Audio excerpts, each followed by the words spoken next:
বরের আবদারে বাড়িতে তৈরি করেছিলাম রুই পোস্ত, সেটাই তোমাদের সাথে শেয়ার করছি। প্রথমে কড়াই গরম করেছিলাম।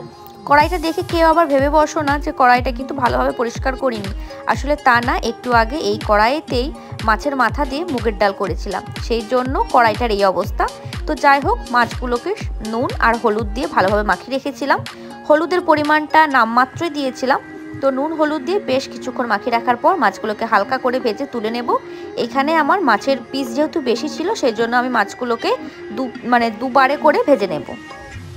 এখানে 3 পিস মাছ ভাজা হয়ে গেলে মাছগুলোকে ভালোভাবে তেল থেকে তুলে নিয়ে পরে বাকি যে মাছগুলো ছিল সেগুলো দিয়ে দেব।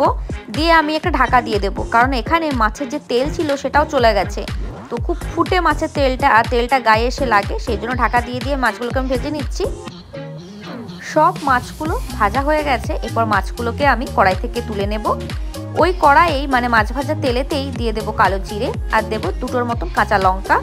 এরপর দিয়ে দেব পেঁয়াজ কুচি। এখানে আমি মিডিয়াম সাইজের 2টো পেঁয়াজ নিয়েছি। 2টো পেঁয়াজকে ভালোভাবে কুচি করে নিয়েছি। তেলের মধ্যে পেঁয়াজগুলোকে ভালোভাবে নাড়াচাড়া করে নেব। পেঁয়াজগুলো একটু বাদামি হয়ে এলে আমি দিয়ে দেব 1টার মতন টমেটোটাকে ভালোভাবে কুচি করে নিয়েছি। আর দিয়েছিলাম 1 চামচের মতো নুন, যাতে টমেটোটা খুব তাড়াতাড়ি সিদ্ধ হয়ে যায়।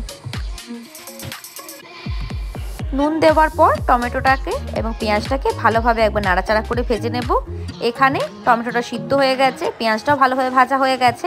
এরপর দিয়ে দিলাম পোস্ত বাটা। পোস্তটাতে আমি 4টে থেকে 5টার মতন কাঁচা লঙ্কা সহ পোস্তটাকে বেটেছিলাম। পোস্ত দিয়ে সব উপকরণগুলোকে ভালোভাবে একবার নাড়াচাড়া করে নেব। এরপর ওই মিক্সির বাটিটা একটু জল দিয়ে ভালোভাবে মিক্সির বাটিটাকে ধুয়ে নিয়েছিলাম।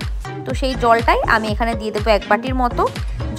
এই পোস্তটা ভালোভাবে ফুটে এলে আমি সেখানে দিয়ে দেবো মাছের পিসগুলো, দিয়ে খুব ভালোভাবে একবার ফুটিয়ে নেব। তো ঝোলের পরিমাণটা জলের পরিমাণটা একটুখানি কমে এলে আমি ওটাকে নামিয়ে নেব। নামানোর পর একটুখানি আমি সর্ষের তেল দিয়েছিলাম, যেটা আমি ভিডিওতে নিতে ভুলে গিয়েছিলাম। তোমরা কিন্তু অবশ্যই নামিয়ে পরে একটুখানি সর্ষের তেল দিও। আর অবশ্যই নুনটাকে কিন্তু একবার চেখে নিও যে নুনটা কেমন আছে। যদি তোমাদের নুন মনে হয় লাগবে, সেক্ষেত্রে তোমরা নুন অ্যাড করে দিতে পারো। এভাবেই আজকে চটজলদি প্রসেসে তৈরি করেছিলাম রুই পোস্ত। তোমরা কিভাবে করো সেটা অবশ্যই জানিও। Bye bye.